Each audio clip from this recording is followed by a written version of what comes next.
يا أيها الذين آمنوا قوا أنفسكم وأهليكم نارا وقودها الناس والحجارة عليها ملائكة غلاظ شداد لا يعصون الله ما أمرهم ويفعلون ما يؤمرون صدق الله العظيم.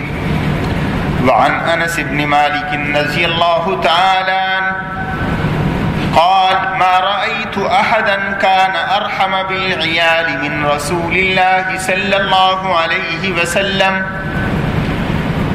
وقال النبي صلى الله عليه وسلم ألا كلكم مسؤول عن رعيته ألا كلكم مسؤول وكلكم مسؤول عن رعيته أو كما قال النبي صلى الله عليه وسلم. صدق الله وصدق رسوله النبي الصادق الوعد الأمين. قابل احترام سامعین کرام،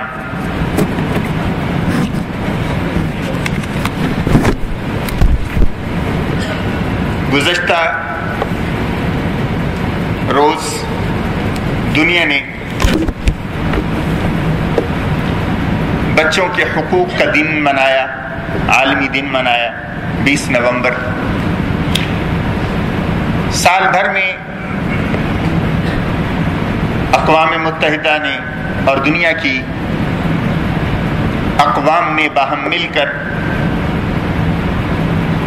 کسی دن کو پیرنٹس ڈے کے طور پر، کسی دن کو بچوں کے دن کے طور پر، کسی دن کو لیبر ڈے کے طور پر دنیا بھر کے اندر یہ لوگ دن مناتے ہیں۔ مقصود ان لوگوں کے حقوق کی آگہی ہوتی ہے، اس نسبت سے کہ دنیا آج بچوں کے حقوق کی بات کر رہی ہے۔ اسلام بچوں کے حقوق کے حوالے سے کیا کہتا ہے، اور اللہ کے رسول علیہ الصلوۃ والسلام نے بچوں کے حقوق کے بارے میں کیا اسوہ ہمارے لیے چھوڑا، اس پر گفتگو کرتے ہیں۔ اللہ سبحانہ و تعالی نے میرے اور آپ کے کندھوں پر ایک ذمہ داری ڈالی، وہ ہے تربیت اولاد۔ فرمایا یا ایھا الذین آمنوا قوا انفسکم واہلیکم نارا، اے ایمان والو اپنے آپ کو اور اپنی اولاد کو جہنم سے بچاؤ۔ قوا انفسکم واہلیکم نارا، وہ جہنم کے جس کا ایندھن انسان اور پتھر ہوں گے، یعنی اس آگ کی بات کی جا رہی ہے جو آگ روز قیامت انسان کو اس کے اعمال کی بنیاد پر اور عقائد کی بنیاد پر سزا کے طور پر ملے گی۔ دنیا کی آگ سے ہر ایک اپنی اولاد کو بچاتا ہے۔ انسان تو کیا، حیوان کے اندر بھی ہم نے دیکھا کہ وہ آنے والی نسل کی کس طرح حفاظت کرتے ہیں، چاہے وہ درندے ہوں یا پرندے، چاہے وہ پانی کی رہنے والی مخلوق ہو یا زمین پر چلنے والی اللہ کی مخلوق، چاہے حشرات الارض ہوں یا مچھلیاں، اپنے انڈوں کی، اپنے بچوں کی حفاظت اللہ نے ان کی فطرت کے اندر ڈال دی ہے۔ انسان کے دل کے اندر بھی بچوں کی محبت اللہ نے، اپنی اولاد کی محبت اللہ نے بسا دی ہے۔ اس میں کوئی تفریق نہیں، چاہے کوئی مسلمان ہے یا کافر، اس میں کوئی تفریق نہیں، چاہے کوئی افریقہ کے ملک کا رہنے والا ہو یا یورپ کا، اس میں کوئی تفریق نہیں، چاہے کوئی ماضی کا انسان ہے یا حال کا۔ انسان اپنی اولاد سے محبت کرتا ہے، اور اس محبت کے نتیجے میں انسان کوتاہی بھی کرتا ہے، کیونکہ محبت اور نفرت دونوں انسان کو راہ اعتدال سے ہٹا دیتے ہیں۔ کسی سے نفرت ہوگی، کسی سے غصہ ہوگا آپ کو، تو آپ اس سے انصاف نہیں کر پائیں گے۔ قرآن نے اس کا بھی حل بتایا، لا یجرمنکم شنآن قوم علی الا تعدلوا اعدلوا هو اقرب للتقوی۔ کسی قوم کی دشمنی تمہیں انصاف کرنے سے مانے نہ بنے، روکے نہیں۔ دشمن کتنا ہی ہو گہرا، اگر آپ کے ہاتھ میں اس کے فیصلے کی کوئی قوت آ گئی ہے تو آپ اس سے بھی انصاف کریں۔ اور اسی طرح اگر کسی سے بے پناہ محبت ہے، تعلق ہے، تو محبت اور تعلق کی بنیاد پر بھی انسان انصاف کے راستے کو چھوڑ کے، اعتدال کے راستے کو چھوڑ کے بہت زیادہ اس کی طرف جھکاؤ کر لیتا ہے۔ اس لیے اللہ نے مال اور اولاد دونوں کو فتنہ قرار دیا، ٹیسٹ، آزمائش ہے۔ انما اموالکم واولادکم فتنہ، کہ تمہارا مال اور تمہارا اولاد فتنہ ہے۔ زین للناس حب الشہوات من النساء والبنین، کہ عورت کے لیے مرد کے دل میں محبت اور اولاد کے لیے محبت اللہ نے ڈال دی ہے، انسان کے دل کو مزین کر دیا ہے۔ انسان کے لیے جاذبیت ہے اپنی اولاد کے اندر، چاہے وہ صحت مند ہو یا بیمار، چاہے بچہ گورا ہو یا کالا، چاہے سمجھدار ہو یا نہ سمجھ، اولاد سے محبت ایک فطری چیز ہے، اللہ عطا کر دیتا ہے۔ پیدائش سے پہلے ہی انسان کو انتظار ہوتا ہے، تیاریاں شروع کر دیتا ہے، اور انسان کی اس فطرت کو جو اللہ نے بنائی ہے، وہ بنانے والا نباز فطرت، خلاق فطرت، خالق کائنات، اس نے انبیاء کے دل میں بھی اولاد کی محبت ڈالی، اور انبیاء کو بھی بچوں کی پیدائش پر مبارکبادی کے کلمات فرشتوں کے ذریعے بھجوائے۔ کہیں فرمایا انا نبشرک بغلام، حضرت زکریا ہم آپ کو مبارکباد دیتے ہیں، آپ کو مبارک ہو، آپ کو اللہ بیٹا دے رہا ہے جس کا نام یحییٰ ہوگا۔ حضرت ابراہیم کو اللہ مبارکباد دے رہے ہیں، فبشرناہ باسحاق، اسحاق جیسے بیٹے کی ہم آپ کو بشارت دیتے ہیں۔ فبشرناہ بغلام حلیم، حضرت اسماعیل کے متعلق حلم والے بیٹے کی ہم آپ کو بشارت دیتے ہیں۔ تو اللہ نے انبیاء کے دل کے اندر اولاد کے حصول کا شوق بھی ڈالا، اور انبیاء دعائیں بھی کرتے رہے، ربی ہب لی من الصالحین، اے میرے رب نیک اولاد نصیب فرما، اور دعائیں سکھائیں ہمیں بھی، ربنا هب لنا من ازواجنا وذرياتنا قرة اعين واجعلنا للمتقين اماما، اللہ ہمیں نیک اولاد نصیب فرما جو ہماری آنکھوں کی ٹھنڈک ہو، ہماری بیویاں ہماری اولاد کو ہمارے لیے آنکھوں کی ٹھنڈک بنا۔ تو اللہ نے اولاد کی محبت انسان کی فطرت کے اندر رکھ دی ہے، لیکن یہ محبت انسان کو راہ راست سے ہٹا دیتی ہے۔ آج ڈاکو ڈاکہ ڈال رہا ہے، رشوت خور رشوت لے رہا ہے، چور چوری کر رہا ہے، دکاندار دکان پہ بیٹھ کے دھوکے کے ذریعے مال بنا رہا ہے۔ برے کیوں کر رہے ہو؟ تمہیں اپنے زندگی کے لیے، اپنے جینے کے لیے کیا مال کم ہے؟ کہنے لگا بچے ہیں ان کا بھی تو فکر کرنا ہے، آپ نے سنا ہوگا۔ تو یہی بچے، ان کے لیے انسان جھوٹ بھی بول رہا ہے، ان کے لیے دھوکہ بھی دے رہا ہے، ان کے لیے ڈاکے بھی ڈال رہا ہے، ان کے لیے چوریاں بھی کر رہا ہے۔ اس لیے اللہ نے فرمایا یہ مال اور اولاد، مال کی محبت بھی اللہ نے تمہارے دل کے اندر ڈالی، اسی کو ایکسپلائٹ کرتے ہوئے لوگوں نے گھوڑے، رائفل ٹکٹ، جوکی کلب، اس طرح کی چیزیں متعارف کروائیں۔ کہ مال کی محبت ہے، بغیر محنت اور کوشش کے راتوں رات امیر بن جانے کے خواب لوگ دیکھتے ہیں، کیوں نہ ان کو ایکسپلائٹ کیا جائے، ہزاروں لاکھوں میں سے ایک کو انعام دے کر باقی سب کی جیبوں سے پیسے نکلوائے جائیں۔ اسلام نے اس کو حرام قرار دیا، اسلام نے اس کو ناجائز قرار دیا، لیکن محبت ہے مال کی، تبھی تو انسان بھاگ رہا ہے۔ راتوں کو جاگ جاگ کے محنت کرنا کس لیے ہے؟ کہ کچھ آ جائے، کچھ آ جائے، کچھ مال آ جائے۔ اسی طرح اولاد کی محبت بھی اللہ نے ڈال دی۔ المال والبنون زینت الحیات الدنیا، مال اور اولاد دنیا کی زینت ہے، اللہ نے بنایا۔ تو اولاد اللہ کی نعمت ہے۔ اللہ فرماتے ہیں یہ کسی اور در سے نہیں، اولاد کے خزانے میرے پاس ہیں۔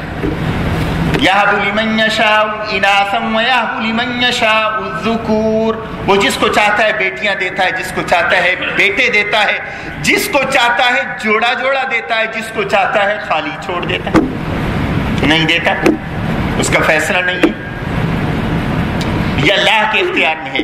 اولاد اللہ کی نعمت، اولاد کا سورس ملنے کا اللہ فرماتے وہ میرا ہے، میں فیصلہ کرتا ہوں۔ تم نکاح کے ذریعے آپس میں ملتے ہو اور اللہ کی طرف سے فیصلہ ہوتا ہے، اللہ تمہیں اولاد دیتے ہیں۔ اب اولاد ملی، آپ کو خوشی ہوئی، اب اللہ فرماتے ہیں تم نے ان کو جب تمہیں مل گئی ہے، اب تمہاری ذمہ داری ہے کہ اس کو اللہ کی نعمت سمجھو۔ یہ سب سے کمزور مخلوق ہے اللہ کی، سب سے کمزور مخلوق، پیدائش کے بعد یہ بیٹھ نہیں سکتا، چلنا تو دور کی بات ہے، یہ بول نہیں سکتا، مطالبہ تو دور کی بات ہے کہ کوئی مطالبہ کرے، اس کی سوچ اور فکر ابھی نہیں کھلی کہ یہ اپنے فائدے کی چیز اپنے ماں باپ سے مانگ سکے۔ یہ ماں باپ کے دل کے اندر اللہ کی طرف سے پیدا کی ہوئی محبت ہے، جو وہ سمجھ رہے ہیں کہ اس کے لیے کون سی چیز فائدہ مند ہے وہ اس کو کھلائیں، کون سی چیز کس وقت اس کو دینا مفید ہوگا اس وقت اس کو دیں، سردی سے بچانا ہے اس کے لیے وہ کپڑے پہنائیں، گرمی سے بچانا ہے اس کے لیے پنکھے اور ایئر کنڈیشن کا انتظام کریں، اس کو دھوپ لگوائیں، یہ سارے ماں باپ کر رہا ہے۔ خود یہ بچہ جب پیدا ہوتا ہے اس کو کسی چیز کا پتہ نہیں، اللہ فرماتے ہیں ہم نے بے علم تمہیں تمہاری ماؤں کے پیٹ سے نکالا ہے۔ سورۃ النحل کے اندر اللہ نے فرمایا کہ تم اپنی ماؤں کے بطون سے نکلے ہو، لا تعلمون شیئا، کچھ بھی تم نہیں جانتے، واللہ اخرجکم من بطون امہاتکم لا تعلمون شیئا، تم تو کچھ نہیں بات، اور تھے کیا؟ اللہ الذی خلقکم من ضعف ثم جعل من بعد ضعف قوة ثم جعل من بعد قوة ضعفا وشیبا۔ اللہ نے مراحل بیان کیے ہیں، اور یہ اتنا اہم سبجیکٹ ہے کہ پیدائش سے پہلے کے مراحل بھی قرآن نے بیان کیے کہ تم کن مراحل سے گزر کے بچے کی شیپ میں آئے ہو، قرآن نے اس کا ذکر کیا، قرآن نے اس کا ذکر کیا۔ یا ایھا الناس ان کنتم فی ریب من البعث فانا خلقناکم من تراب ثم من نطفہ ثم من علقہ ثم من مضغہ مخلقۃ وغیر مخلقہ، کہ تم ذرا اپنی کیفیت اور اپنے وجود کو تو دیکھو کہ تمہیں اللہ نے کیسے پیدا کیا۔ مٹی تھے، مٹی، پھر مٹی سے اللہ نے یہ انسان کا وجود ماں کی پیٹ میں بنتا ہے تو کیسے بنتا ہے؟ وہ مادہ جو باپ جو مرد عورت کے اندر منتقل کرتا ہے وہ مادہ کیسے بنتا ہے؟ دنیا کی کسی فیکٹری میں نہیں بن سکتا۔ اللہ فرماتے ہیں ہم نے زمین کے پھلوں کے اندر، سبزیوں کے اندر اور گوشتوں کے اندر، زمین سے نکلی ہوئی چیزوں کے اندر ہم نے وہ چیز رکھی ہے، باپ بھی استعمال کرتا ہے، اور اللہ نے جو اس کو وجود عطا کیا ہے اس وجود کے اندر وہ چیز بنتی ہے اور پھر منتقل ہوتی ہے، پھر بیضہ انڈا عورت کا اس کے ساتھ یہ مکس اپ ہوتا ہے، پھر اللہ اس کو قوت نمو دیتے ہیں. پھر اللہ فرماتے ہیں مٹی سے نکل کر انسان کے وجود میں، انسان کے وجود سے پانی کی شکل میں نطفہ، اور وہ نطفہ بھی کیسے، قرآن نے اس کو بھی ذکر کیا جو ٹپک کے نکلے. سورۃ الطارق کے اندر اللہ نے فرمایا. تو پھر ایک مقر، ایک محل کے اندر اللہ فرماتے ہیں منتقل ہوا. وَنُقِرُّ فِي الْأَرْحَامِ، رحم مادر کے اندر ہم نے اس کو ڈال دیا. اب مختلف شیپ اختیار کر رہا ہے. مضغہ ہے، خون کا لوتھڑا بنا، پھر گوشت کا ٹکڑا بنا. پھر اللہ فرماتے ہیں اس کے اندر ہڈیاں پیدا ہوئی، پھر ہڈیوں کے اوپر گوشت آنا شروع ہوا. فَكَسَوْنَا الْعِظَامَ لَحْمًا ثُمَّ أَنشَأْنَاهُ خَلْقًا آخَرَ، پھر ایک خوبصورت بچے کی صورت میں ہم نے تمہیں گفٹ عطا کر دیا. اس سے پہلے کے جتنے مراحل ہیں وہ سب ایسے ہیں کہ تم بھی اس سے نفرت کرتے. کپڑے پہ کوئی چیز لگ جائے تو اس کو دھوئے بغیر تم کہیں باہر نہیں نکل سکتے.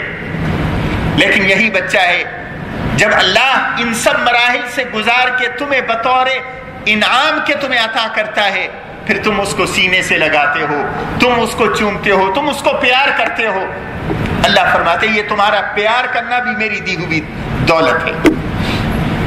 اگر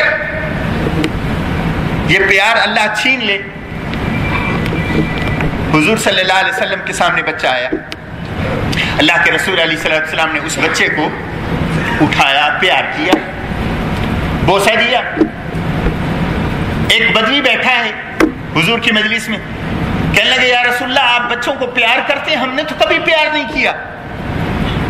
حضور نے فرمایا اگر اللہ آپ کے دل سے رحمت چھین لے تو میں کیا کر سکتا ہوں. یہ اللہ نے رحمت بچے باپ کے دل میں ڈال دی ہے، اس کے نتیجے میں یہ خود جاگ رہا ہے، ماں جاگ رہی ہے، باپ جاگ رہا ہے بچے کو آرام پہنچانے کے لیے.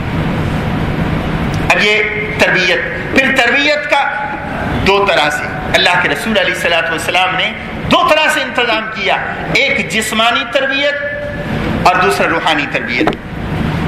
جسمانی تربیت کے متعلق کہ تم اس کی ضروریات کا خیال رکھو، یہاں تک کہ دیکھیں نماز جیسی اہم ترین عبادت، کبھی کبھی آپ بھی سوچا کریں، میں بھی سوچتا ہوں اس کے متعلق کتنی تفصیلات ہیں. آپ بھی پوچھتے ہیں، ہم بھی پوچھتے ہیں، ہم بھی پڑھتے ہیں، لیکن تفصیلات قرآن سے نہیں ملتی.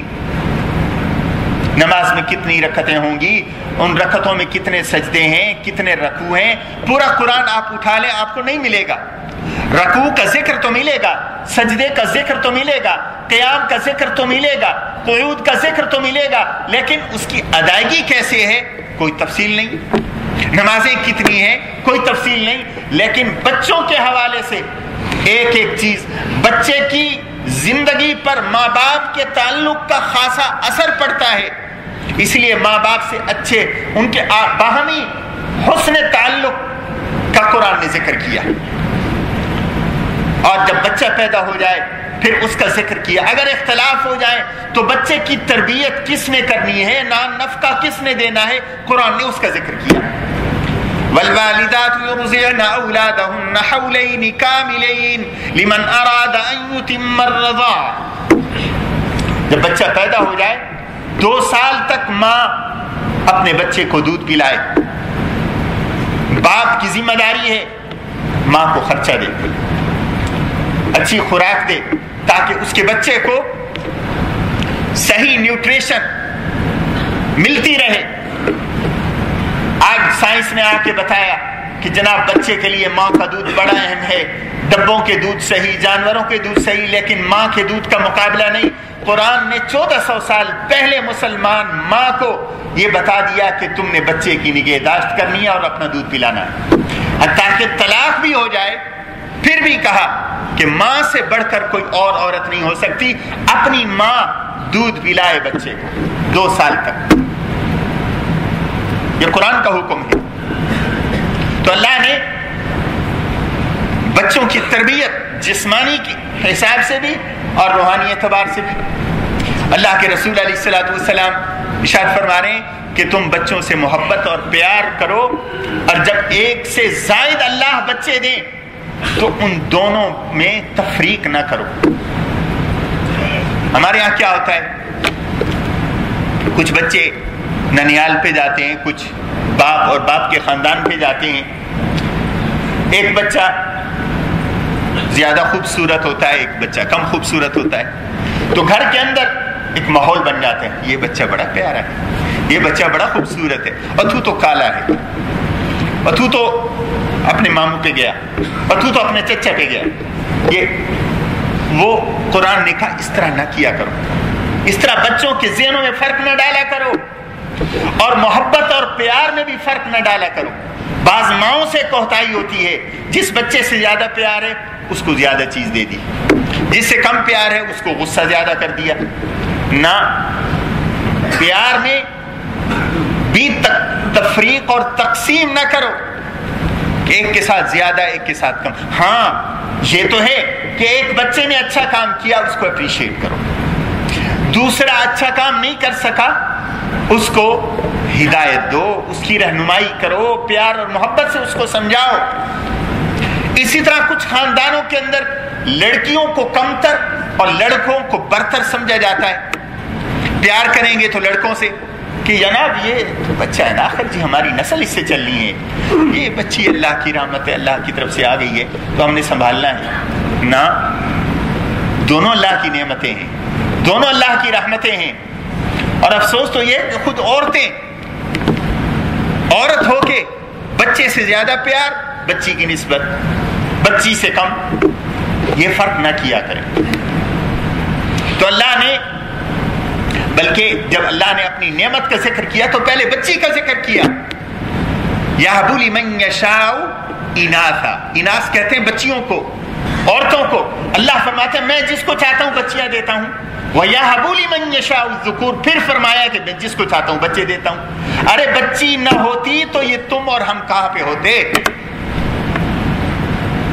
یہ تو اللہ نے، ہم سب کسی ماں کی اولاد ہیں، تو اس لیے اللہ نے، اللہ کے رسول علیہ الصلوۃ والسلام نے دونوں میں فرق سے منع کیا، اولاد کے درمیان فرق نہ کیا کرو، عدل کیا کرو۔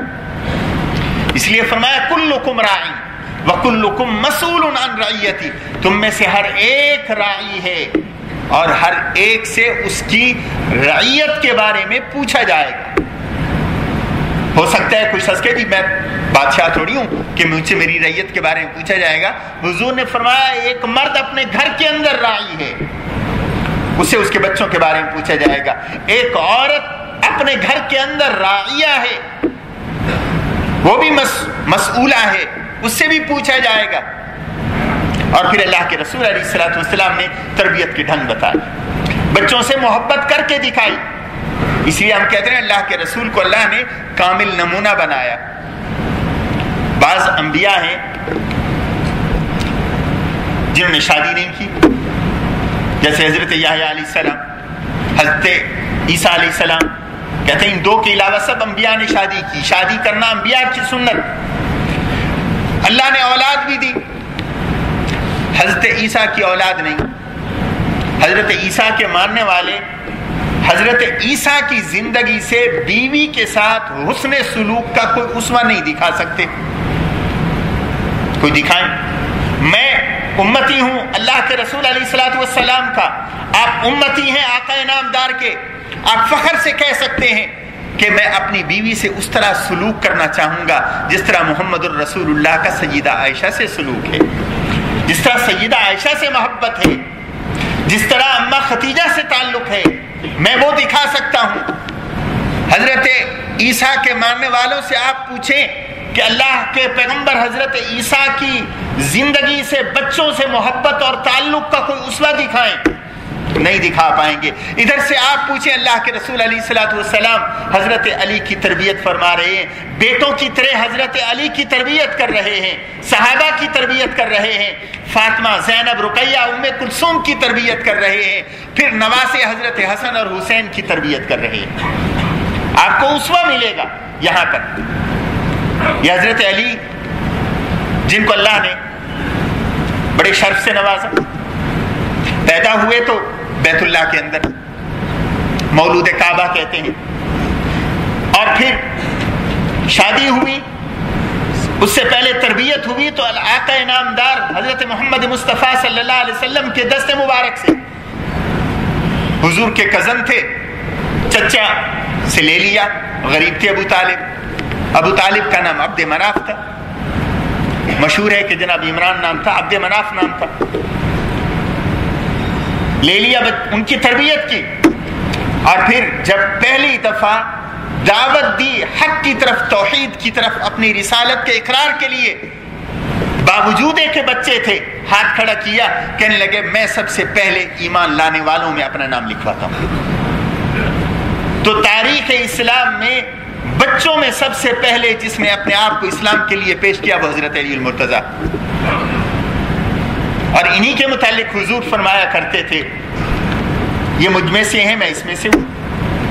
حضرت فاطمہ کے متعلق بھی آتا ہے، اور یہ بھی کہ انت منی کا منزلت ہارون من موسیٰ، کہ تو میرے لیے ایسے ہوگا جیسے موسیٰ علیہ السلام کے لیے ہارون۔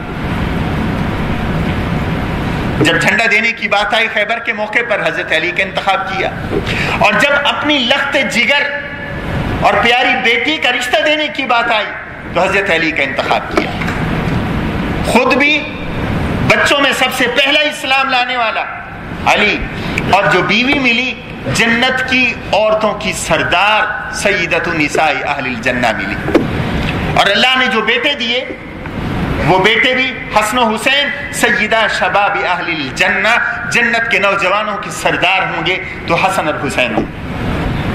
تو یہ کمال حضرت علی کو اللہ نے عطا فرمایا، چوتھے خلیفہ بنے، ابو بکر عمر عثمان کے وزیر رہے، حضور صلی اللہ علیہ وسلم کے مشیر رہے، حضور کی تربیت کا نتیجہ تھا کہ جنہیں اللہ نے بے پناہ علم عطا فرمایا، بے پناہ علم عطا فرمایا، اور علم کے محل کا دروازہ باب العلم قرار دیا۔ یہ تو چلو اپنے تھے، بچوں کے ساتھ حسن سلوک۔ بعض لوگ کہتے ہیں جی ہم بڑے مصروف ہوتے ہیں، کاروبار ایسا ہے، بچوں کو وقت نہیں دے سکتے۔ میں کبھی سوچتا ہوں کیا اللہ کے رسول علیہ الصلوۃ والسلام سے بڑھ کر بھی کوئی مصروف ہو سکتا ہے؟ ایک طرف امور مملکت چلا رہے ہیں، نبوت کی ذمہ داریاں نبھا رہے ہیں، اور تربیت کے ساتھ ساتھ صحابہ کرام اور امہات المومنین کی نگہداشت اور ان کی ذمہ داریاں بھی ادا کر رہے ہیں، اور ساتھ ایک چھوٹے سے بچے کے ساتھ محبت کا اظہار بھی ہے، اس کو وقت بھی دے رہے ہیں، اور اس کی خوشی میں خوش بھی ہو رہے ہیں، اس کے غم میں غم زدہ بھی ہو رہے ہیں۔ حضرت انس فرماتے میرے ایک چھوٹے بھائی تھے، حضور محبت سے اس کو ابو عمیر کہتے تھے، نام تھا زید ابن سہل۔ وہ چھوٹا بچہ چڑیا سے کھیلا کرتا تھا، چڑیا نما چڑیا کی طرح ایک جانور، ایک پرندہ، اس کے ساتھ کھیلا کرتا تھا، بڑی لگاؤ ہو گیا تھا۔ چنانچہ جب وہ فوت ہو گیا، مر گیا وہ چڑیا کا بچہ، تو یہ افسردہ ہوئے۔ حضور صلی اللہ علیہ وسلم اس سے اظہار ہمدردی کے لیے اس سے پوچھتے ہیں یا ابا عمیر ما فعل النغیر، وہ تیری چڑیا کا کیا ہوا ابو عمیر؟ یہ تھے اللہ کے رسول علیہ الصلوۃ والسلام کا ایک بچوں سے تعلق۔ اس حدیث کی روشنی میں امام شافعی رحمۃ اللہ علیہ نے 10 فوائد لکھے ہیں، فقہا نے اس سے مسائل نکالے ہیں کہ کسی بڑے کو لقب سے کنیت بھی دی جا سکتی ہے۔ ابو عمیر کا مطلب عمیر کا باپ، حالانکہ وہ خود ابھی بچہ ہے، اس لیے حضور صلی اللہ علیہ وسلم کی اپنی بیٹی ام کلثوم، کلثوم کی ماں نام رکھا، حالانکہ ابھی وہ بچی ہیں۔ تو حدیث کی روشنی نے یہ بتایا کہ چھوٹے کو بھی کنیت دی جا سکتی ہے، اور یہ بھی بتایا کہ بچوں سے محبت اور ان کی جو پسند اور ناپسند ہے اس کا بھی خیال رکھنا ہے، بشرطے کہ وہ خلاف شریعہ کوئی نہ ہو۔ حضرت انس خود فرماتے ہیں میں 10 برس کا تھا، میری اماں مجھے حضور کے پاس لے کے آئیں، میں نے 10 برس تک حضور کی خدمت کی، اور ان 10 برسوں میں حضور صلی اللہ علیہ وسلم نے کبھی مجھے تھپڑ نہیں مارا۔ مجھے حضور صلی اللہ علیہ وسلم نے تھپڑ تو دور کی بات ہے، بچوں کی حیثیت سے غلطیاں ہو جاتی ہیں، مجھ سے بھی کوتاہیاں ہوئی، لیکن کبھی حضور نے یہ نہیں فرمایا کہ انس تو نے یہ کام کیوں نہیں کیا یا کیوں کیا۔ ایسا نمونہ کوئی ہے تو پیش کیا جائے۔ یہ اللہ کے رسول علیہ الصلوۃ والسلام کی بچوں سے محبت ہے۔ تو دنیا سیلیبریٹ کرتی ہے سال میں ایک دن، اور اللہ کے رسول کا بچوں کی تربیت کے حوالے سے کردار ہے زندگی بھر کا۔ Today my topic was the training to the children. Yesterday was the day when the world was celebrating the Children Day. And today I selected this topic.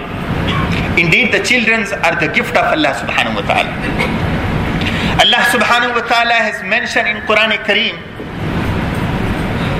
in different ways, in different verses, the period before the birth and the period after the birth, and the importance of the children, the importance of the training of the children, and the responsibilities before birth of a child and the responsibilities after the birth of a child. And in detail, Allah subhanahu wa ta'ala has said that it is He who grants the child to anyone, and He is the one to decide He will give male or female. يَهَبُ لِمَنْ يَشَاءُ إِنَاثًا وَيَهَبُ لِمَنْ يَشَاءُ الذُّكُورَ. There is no difference between male and female, being a gift of Allah subhanahu wa ta'ala, being a mercy of Allah subhanahu wa ta'ala.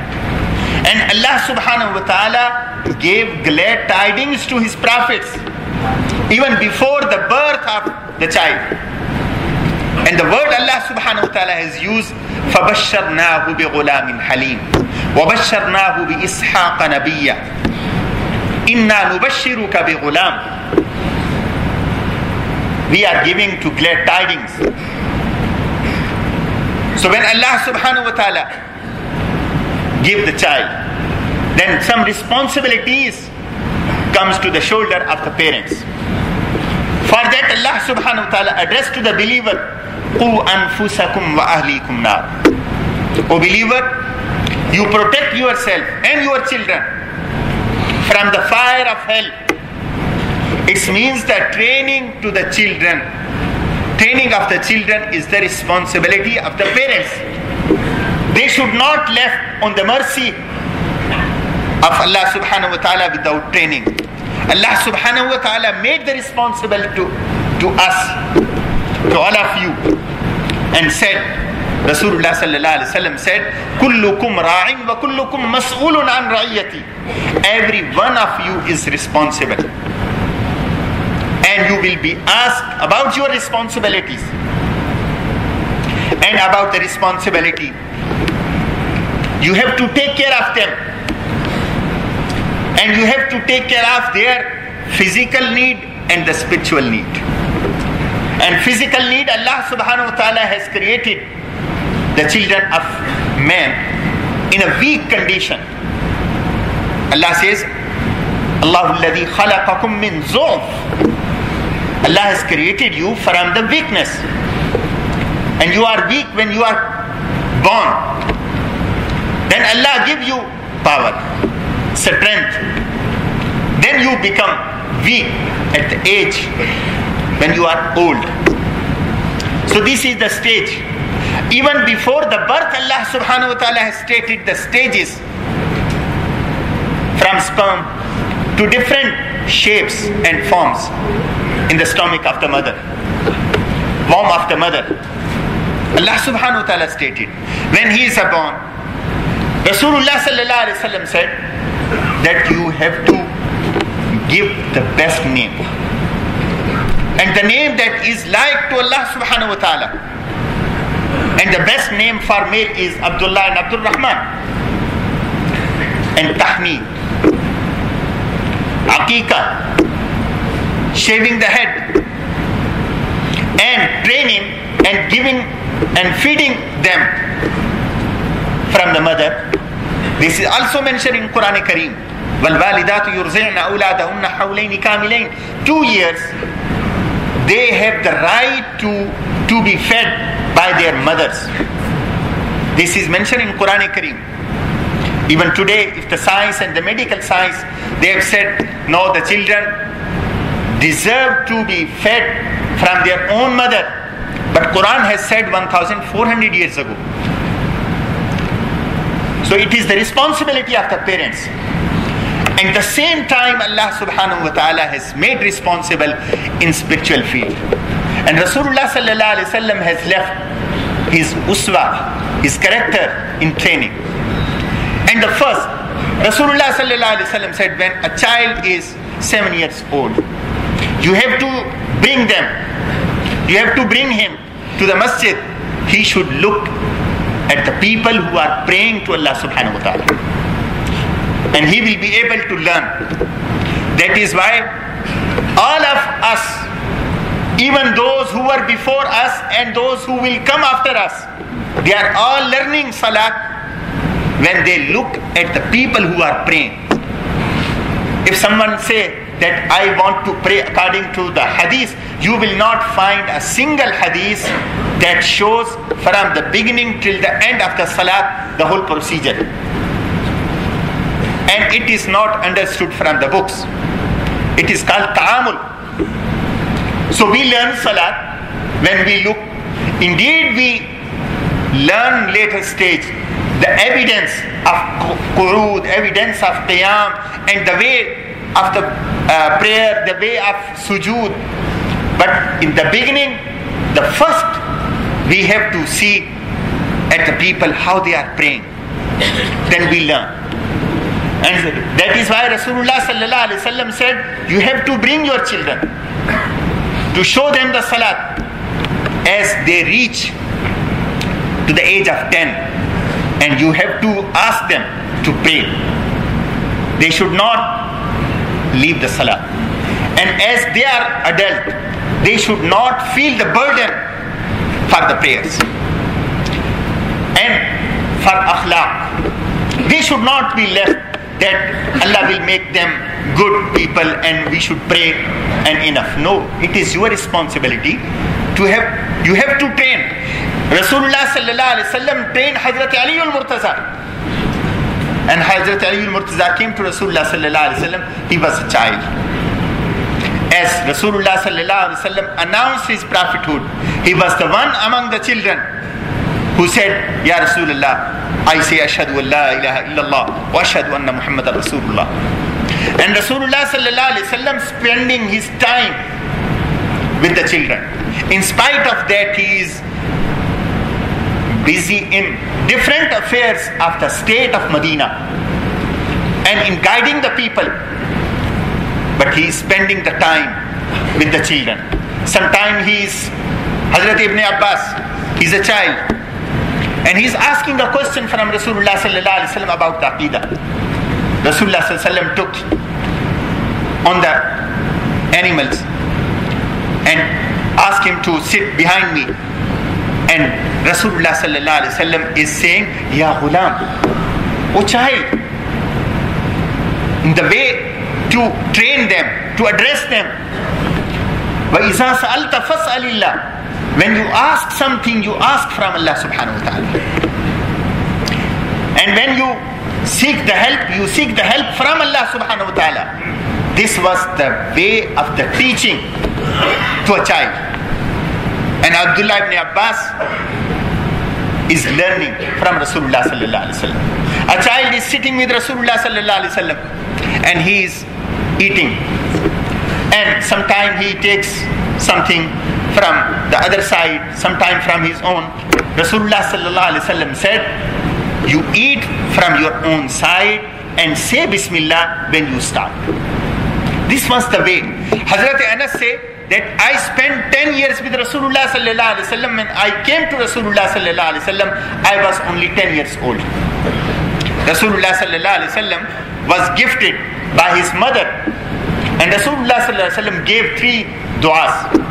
And the 3 du'as were accepted. And the fourth dua was the dua for the Jannah. Rasulullah sallallahu alaihi wasallam gave, Allahumma aksir ma'lahu wa waladahu. Oh may Allah subhanahu wa ta'ala increase his wealth, increase his children. Allahumma adkhilhu al-Jannah, give him the Jannah. And Allahumma aksir umrah, barik fi umrah. Allah subhanahu wa ta'ala gave long life and gave many children and offspring and many wealth. And he used to say, what Rasulullah sallallahu alaihi wasallam gave me, the dua at the time when my mother handed over to me to Rasulullah sallallahu alaihi wasallam, I have seen from my own eyes. Allah gave me many children, Allah gave me many wealth, and Allah has given me long life. Now I am waiting the fourth dua, that is the dua of Jannatul Firdaus. And he is saying, Hazrat Anas ibn Malik radiallahu ta'ala anhu, who has narrated 2,266 ahadith and 180 hadith are mentioned in Bukhari and Muslim. He says, I spent 10 years with Rasulullah sallallahu alaihi wasallam. Being a child, I have done many mistakes, but Rasulullah sallallahu alaihi wasallam never ever said to me, why you have done this and why you have not done this. This was the way of the training. The father should not be like a policeman, that the child should be scared every time. No, you should be kind with the children, and you should give some time to the children. And this is the way of the training. And Rasulullah sallallahu alaihi wasallam has left uswa for the ummah. May Allah subhanahu wa ta'ala give us understanding about the training to our children, and we should may Allah subhanahu wa ta'ala protect us and our children from the fire of hell. Wa ma alina illa al balagh mubin. Adhan ho chuki hai sunnat.